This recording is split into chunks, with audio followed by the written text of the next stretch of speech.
ये कुछ एक्सेप्शन भी है, अपवाद है। अपवाद में ध्यान देना जरूरी है, नहीं तो इसी में फंस जाते हैं।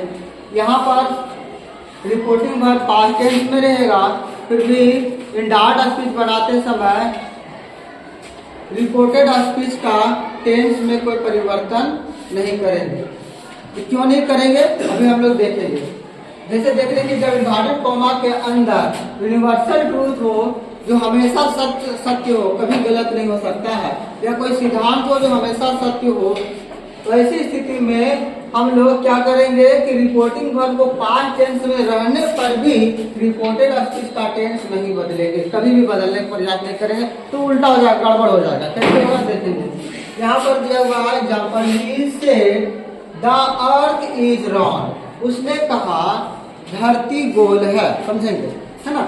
यहाँ पर क्या करेंगे, ही सेड, हम सेड या टोल्ड नहीं बदलेंगे, क्योंकि हम बताए हैं कि जब रिपोर्टिंग वर्ब में ऑब्जेक्ट ना हो तो सेड से जो रहता है वही लिख देते हैं। यहाँ इसका ऑब्जेक्ट नहीं है तो क्या हो जाएगा, सेड लिखा जाएगा। ही सेड इनवाइट को हटाएंगे, that the earth is round. अभी मान लेते हैं इसका टेंस बदलते हैं, तो उसने कहा कि धरती गोल है। अभी हम इसके इज को चेंज कर सकते हैं, तो इज को हम वाज लगा दे तो क्या हो जाएगा, उसने कहा कि धरती गोल था, राउंड था। तो अब पहले था तो वर्तमान में क्या है, गड़बड़ हो जाएगा ना, इसीलिए इसका टेंस नहीं चेंज करेंगे। समझ में आ गया। दूसरा एग्जांपल है, he said work is worship, ये सिद्धांत है।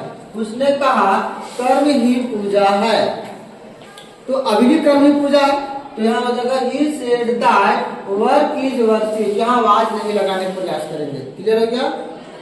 You said 2 and 2 is 4, यहाँ हो जाएगा you said that 2 and 2 is 4। समझ में आ गया।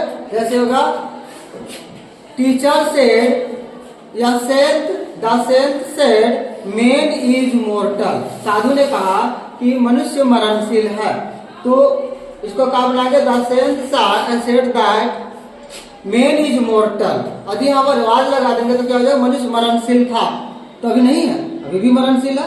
इसलिए जो अस्थायी सत्य होता है, जो कभी गलत नहीं होता है, वो एक्सेप्शन में आता है, उसका टेंस हम लोग नहीं बदलेंगे। क्लियर।